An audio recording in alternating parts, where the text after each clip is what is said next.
आइए अपने बीच में एक कवि को लाया जाए, और वो कवि जो तमाम बार आपको चैनलों से अपनी कविताएं सुनाता हुआ मिल जाता है, आज उसकी कविता का नल इसी मंच पर लगना है, और वो नल हेमंत पांडे का होगा।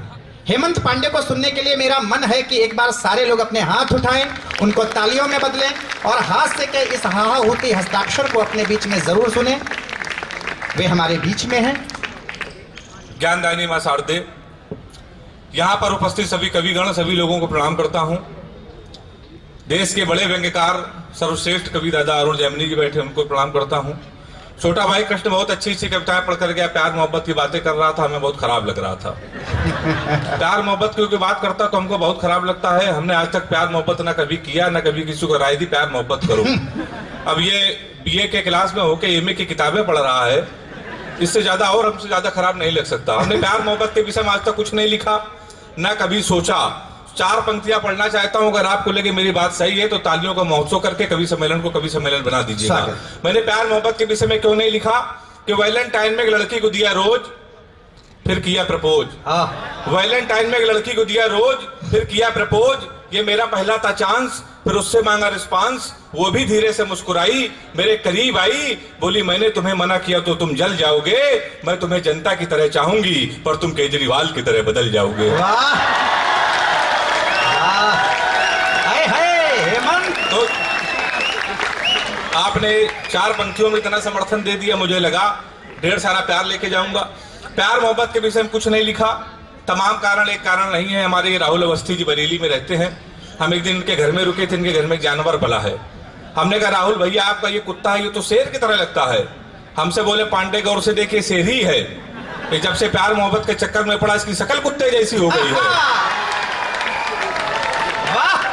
हमने आज तक प्यार मोहब्बत के विषय में कुछ नहीं लिखा। ये हमारे बहुत अच्छे मित्र हैं, इतने अच्छे मित्र हैं कि हमको आज तक किसी दुश्मन की जरूरत नहीं पड़ी, क्योंकि इनके चक्कर में कोई प्रेमिका नहीं टिकी। मित्र ने हमसे पूछा प्रेमिका का हाल, हमने कहा बहुत बेहाल।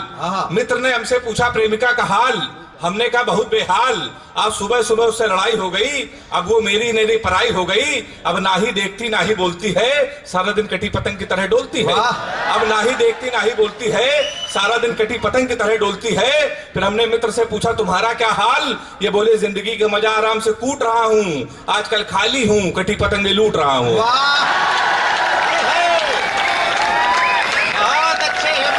तो तमाम कारण भाई साहब, हमने आज तक प्यार मोहब्बत के विषय में कुछ नहीं लिखा, और किसी भी आज तक किसी लड़की को गौर से देखा तक नहीं। लड़कियों की एक जन्मजात बीमारी बता दो, किसी लड़की को गौर से देख लो तो कहेंगी देखो कैसे कुत्ते की तरह देख रहा है, और ना देखो तो कहेंगी कुत्ता देख भी नहीं रहा है। ताली जोरदार बजाइए आप लोग।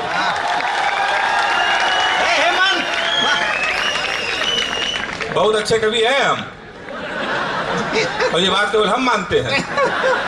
तो हमने आज तक प्यार मोहब्बत के विषय में नहीं लिखा। इसके एक और कारण है। एक बार हमने एक लड़की से पूछा अपने भाई की शादी में बुलाओगी, क्या क्या खिलाओगी। हमने एक लड़की से पूछा अपने भाई की शादी में बुलाओगी, क्या क्या खिलाओगी। लड़की बोली जब मैं ही नहीं रहूंगी तो प्यार किससे करोगे, और धोखे से कहीं मेरे भाई के हाथ लग गए तो रात भर तमंचे पे डिस्को करोगे। बहुत अच्छे हेमंत। तो तमाम कारण हमने आज तक प्यार मोहब्बत के विषय में कुछ नहीं लिखा। हमारे गेट्स बैठे हुए हैं, मैंने आज तक प्यार मोहब्बत के विषय में सोचा नहीं। इस कवि सम्मेलन का बिल्कुल बच्चा भी मैं कविताएं सीख रहा हूं, हालांकि बच्चे बड़े होशियार हैं। हिंदुस्तान का बच्चा कितना होशियार है, 4 पंक्तियों से फिर इसी तरह आशीर्वाद चाहता हूं। एक बार मास्टर साहब ने बच्चे से पूछा स्कूल नहीं आते हो तो घर में क्या बहाना बनाते हो। मास्टर साहब ने बच्चे से पूछा स्कूल नहीं आते हो घर में क्या बहाना बनाते हो। बच्चा बोला मेरा बहाना सुन के माँ की आंखें आंसू से भर गई, मैंने कल बताया था मास्टर जी की पत्नी कैंसर से मर गई। बड़े हाजिर जवाब होते साहब। मास्टर साहब ने बच्चे से पूछा स्कूल नहीं आते हो घर में क्या बहाना बनाते हो। बच्चा बोला मेरा बहाना सुन के माँ की आंखें आंसू से भर गई, मैंने कल बताया था मास्टर जी की पत्नी कैंसर से मर गई। मास्टर साहब ने कहा अगला बहाना कैसे बनाओगे। बच्चा बोला अगला बहाना सुनोगे तो आप मुझसे लिपट जाओगे और पत्नी के वियोग में अगली बार आप भी निपट जाओगे। बड़े अच्छे जवाब होते हैं। केवल आज का बच्चा होशियार नहीं होता, आजकल के टीचर भी बड़े होशियार हैं। हमारे राहुल भाई हैं, डिग्री कॉलेज में है बरेली में। इन्होंने एक बच्चे से पूछा खड़े हो ये बताओ हिंदुस्तान में सबसे तेज उड़ने वाले पंछी का क्या नाम है। उसने जवाब दिया हाथी। ये बोले खड़े हो जाओ तुम्हारे पिताजी क्या करते हैं। उसने कहा दाऊद के गुरु में शूटर हैं। ये बोले बैठ जाओ हाथी सही जवाब। तो आजकल का टीचर भी बड़ा होशियार है। तो मैंने इन विषयों पर आज तक कविताएं नहीं लिखी। मेरे विषय में तमाम बातें बता रहे थे। अभी इनकी नई नई शादी अभी हुई है। जिस लड़की से शादी हुई है वो 10 गुना इनसे ज्यादा मोटी है। अब इनकी चेचिस देख लो आप। अच्छा हुआ उस मोटी लड़की से इनकी शादी नहीं हुई। उस मोटी लड़की से अगर राहुल अवस्थी की शादी हो जाती तो पेपर के अगले दिन हेडिंग पता है क्या छपती? ट्रक चालक ने साइकिल चालक को रौंदा। यही हेडिंग होती भाई साहब। ट्रक चालक ने साइकिल चालक को रौंदा, चालक की मौके पर मौत। गर्मियों के कवि सम्मेलन में तो बांधना पड़ता है इनको। हवा का क्या भरोसा किस ओर चल दे। एक दिन तो हमारे साथ मोटरसाइकिल से जा रहे थे, मोटरसाइकिल की हवा निकल गई। ये पंचर वाले के पास गए, बोले इसमें हवा डाल दो। पंचर वाले ने पहले इनको देखा, फिर मोटरसाइकिल को देखा, बोला कहाँ डालनी है? आप इनकी चेचिस देख लीजिए। करवा चौथ में पत्नी ने कहा हमारे लिए फ्रूट से ले आना, फल। ये गन्ना लेके पहुंच गए। नहीं, इसमें हंसने क्या बात है, गन्ना भी फल होता है। फिर उन्होंने पत्नी से पूछ लिया कैसा है? उसने कहा अच्छा है, तुमसे अच्छा है, कम से कम चुसा हुआ तो नहीं है। ताली जोरदार बजाइए। हम बता चुके हैं अपने विषय में, बहुत अच्छे कवि हैं हम, बार बार नहीं बताएंगे। तो मैं बता चुका हूं। मैंने आज तक के विषय में कोई कविता नहीं लिखी। मेरे विषय में तमाम बातें बता रहे थे। शादी आदि के विषय में हमारी भी नई नई शादी हुई। हालांकि हास्य कवियों की शादी बड़ी मुश्किल में होती है, होती ही नहीं है। हास्य कवियों को लोग आधा पागल समझते हैं। तमाम रिश्ते तो इसलिए लौट गए कि मैं हास्य कवि।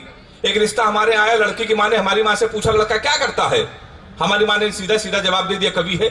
बोले इनके पिताजी क्या करते हैं? बोले वो भी कवि। बोले उनके पिताजी? बोले वो भी कवि। तो बोले क्या घर में कोई इंसान नहीं है? रिश्ता लौट गया। 1 महीने बाद फिर एक रिश्ता आया। फिर लड़की की माँ ने पूछा लड़का क्या करता है? हमारी माँ ने कहा कवि। उन्होंने कहा शादी मंजूर। अच्छा, कवि के नाम कई रिश्ते लौट गए थे, हमारी माँ ने कहा मंजूर क्यों? उन्होंने कहा जोड़ी बहुत अच्छी रहेगी, आपका लड़का कवि है, हमारी लड़की पागल है। लौट गए। दादा अरुण जैमिनी जी बैठे हैं, देश के सर्वश्रेष्ठ कवि हैं। जितने बड़े कवि हैं उतने बड़े ज्योतिषाचार्य हैं। बात कम लोग जानते हैं। जब हमारी शादी कैंसिल हुई, हमने दादा को हाथ दिखाया। हमने कहा दादा हमारी शादी कब होगी? हमसे कहने लगे 2020 तो कोई मुहूर्त नहीं है। हमने कहा उसके बाद? बोले उसके बाद कोई जरूरत नहीं है। तो तमाम बार हमारी शादियां लौट गई।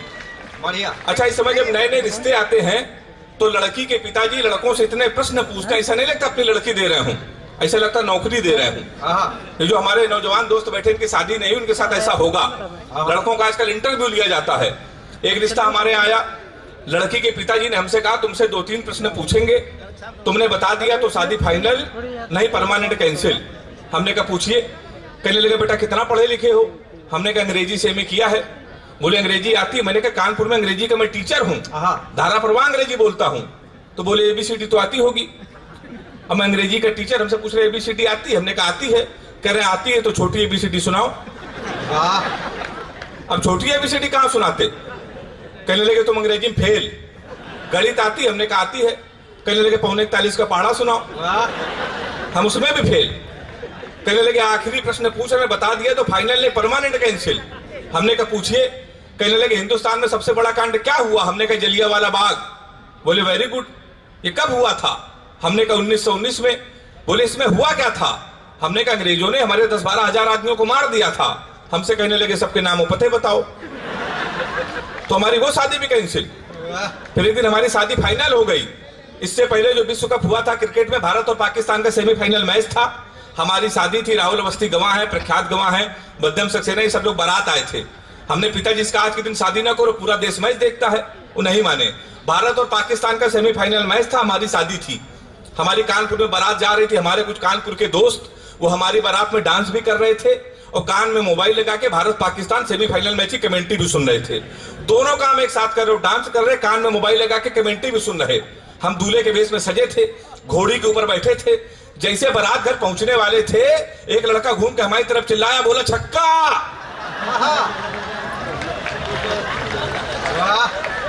हम डर गए भाई साहब। हमने कहा छक्का? कहने लगे सचिन ने मारा है। तो हमने कहा भाई सचिन ने मारा तो हमारी तरफ क्यों देख रहे हो? शादी के पहले दिन छक्का कह रहा और देख के हमको। हमने कब की मारे तो हमारी तरफ ना देखना। पता चला 5 मिनट बाद इंडिया मैच जीत गई। किसी ने खुशी के मारे घोड़ी के नीचे सुतली बम रख दिया। अब वो बम फटा तो घोड़ी भागने लगी, हम भी भागने लगे। हमने चलती घोड़ी से पिताजी को फोन मिलाया। हमसे बोले कहाँ हो बेटा? हमने कहा पिताजी भाग रहे हैं। बोले किसके साथ?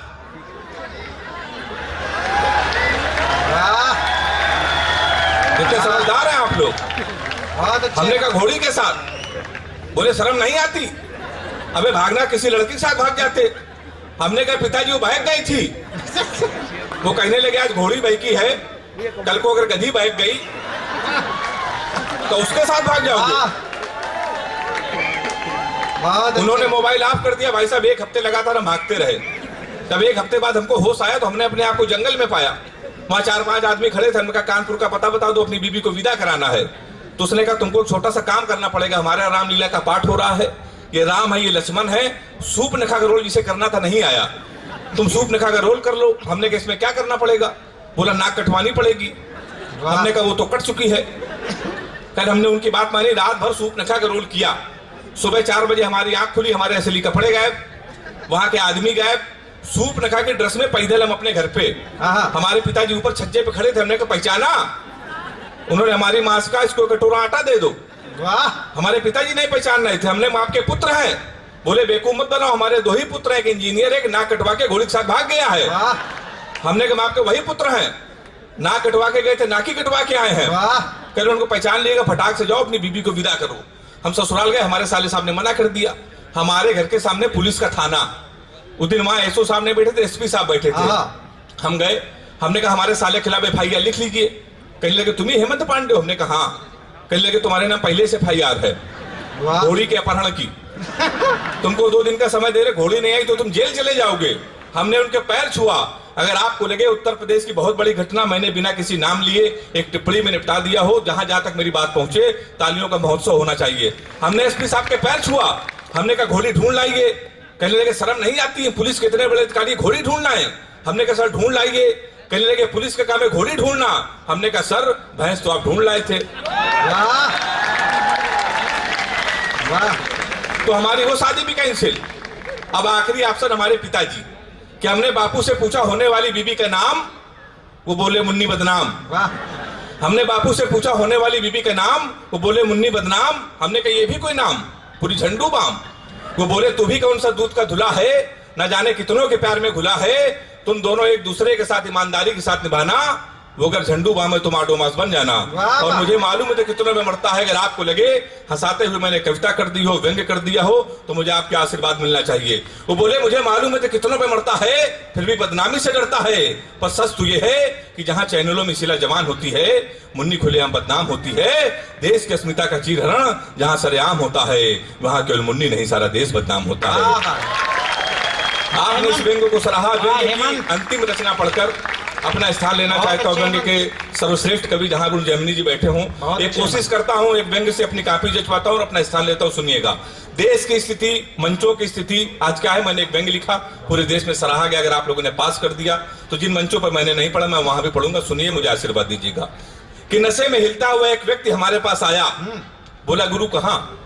मैंने कहा कवि हूं, भटक गया हूं। बोला कवि होके भटक गए हो? वो बोला कवि होके भटक गए हो। वैसे आजकल ज्यादातर कवि भटक गए हैं, अपने स्वार्थ में अटक गए हैं। हास्य का कवि वो तो जुगाड़ से खुद को भुना रहा है, कविता के पता नहीं क्या क्या सुना रहा है। वीर रस के कवि, ये मेरी कविता यहाँ पर जितने कवि बैठे उन पर लागू नहीं होती, पर जिन पर लागू है उनके लिए है। वीर रस के कवि वो तो चिल्लाना ही अपनी आन समझते हैं, खुद को दारा सिंह पत्नी को पाकिस्तान समझते हैं। अब इनका तो बस नहीं चलता, नहीं जहाँ चीन है वो चट्टा बना दे, माइक को ही तोड़ के कट्टा बना दे। गीतकार सीधे साधे बेचारे जिंदगी के मारे, इनको तो केवल प्रेमिका के गम सताते हैं, ये गोभी को फूल को भी चमेली का बताते हैं। खैर छोड़ो, तुम किस विधा के कवि हो, मैंने भूलते हुए कहा वीर रस का। बोला वीर रस के कवि होकर डर रहे हो, फिर क्यों देश के लिए मर रहे हो? अच्छा कवि हो तो प्रूफ करके बताओ, कोई अच्छी सी कविता सुनाओ। मैंने कहा विजयी विश्व तिरंगा प्यारा, झंडा ऊंचा रहे हमारा। इतना सुनते हमारे पास आया। व्यंग्य देखें, इन पंक्तियों में श्रोताओं का आशीर्वाद चाहता हूं।